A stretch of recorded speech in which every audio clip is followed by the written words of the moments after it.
In this video, I'm going to show how to find zeros and linear factors of polynomial functions. So the idea here is if we have a function like g of x, we want to reduce this to a quadratic because we have a bunch of strategies to find zeros for quadratic functions. We can try to factor, or we can use the quadratic formula. Either of those are going to once we have the function as a quadratic, we can find the zeros from there. So this particular function is degree 4. So what we need to do is we need to reduce this down into degree 2, which is a quadratic. Now, for this one, this is actually kind of a special case because this one can be factored by grouping. So what we're going to do is split this up into two parts. On the left-hand side, I have x to the 4th and 5x cubed. I can factor out a common factor of x cubed between each of those terms. I'm left with x plus 5. On the right-hand side, I can factor out a 2x, so minus, let's say negative 2x. I'm left with x plus 5. Now, we know that we have factored correctly when these two factors are the exact same. So both of those factors are x plus 5, so we are safe to proceed. All right, so what we have next is we take this factor, x cubed, and negative 2x. We write that as our first factor. And then the common factor, which is x plus 5, is the second factor. All right, so we have factored this polynomial function. However, both of these are not yet linear factors. A linear factor is something when the x, or the variable, is raised to the first power. So this one is a linear factor, but the other factor is not linear because it's raised to the third power. So we need to do a little bit of work still on that factor. And there is a common factor, which is x. So I'm going to factor that out, x, and then I'm left with x squared minus 2, x plus 5. Okay, so we have two linear factors, x plus 5 and x, but x squared minus 2 is not a linear factor. It's quadratic. It's raised to the second power.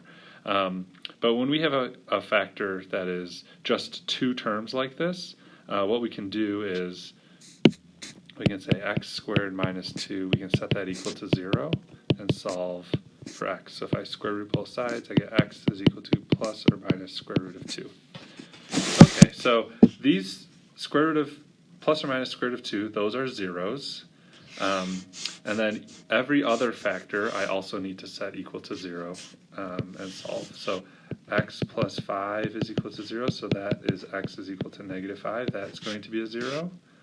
And then we cannot forget about that standalone x over there. So set that equal to 0, so 0 is also a 0 of this function. So putting it all together, the zeros of this function are plus or minus square root 2, negative 5, and 0.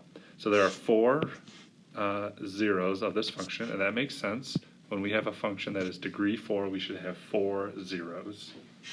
And then for the linear factors,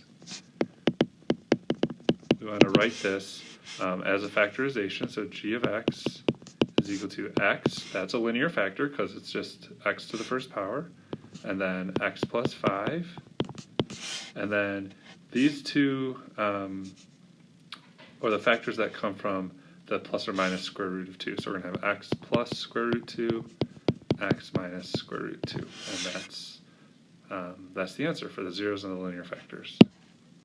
Let's look at another example here. This one is third degree. Now, initially we would try to think, or we would see if we could factor this in any way. We can try to factor by grouping.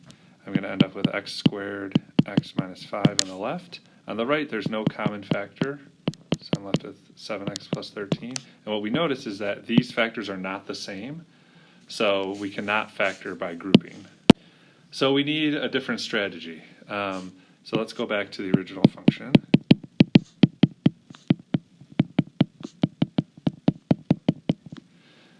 And we see that there's no common factor in all of these terms. So factoring is not going to work here. So what we want to use is the rational root test. And what the rational root test says is this final coefficient is, we call it P. The leading coefficient, which is 1, we call Q. So what we want to do is we want to take all the positive and negative factors of P divided by the positive and negative factors of Q. So the positive and negative factors of P, well, P is 13, so we're going to say plus or minus 1, that's a factor of 13, and plus or minus 13, that's also a factor of 13, divided by the plus or minus factors of Q. Well, Q is 1, so the only factors of 1 are positive and negative 1. So what that tells us is, kind of combining all of this out, we have 1, negative 1, 13, negative 13, each divided by 1 and negative 1. So combining all these, I could have 1 divided by 1, which is 1. I could have 1 divided by negative 1, which is negative 1. Similarly, negative 1 divided by 1, I'm still going to get these 1s. And then 13 divided by 1, 13 divided by negative 1. So I could have 13 and negative 13. So what this list of numbers tells us is these are possible rational roots or zeros of our function. Now, the whole reason we want to do this is because these are the first numbers that we should test in our synthetic division to try to reduce this function.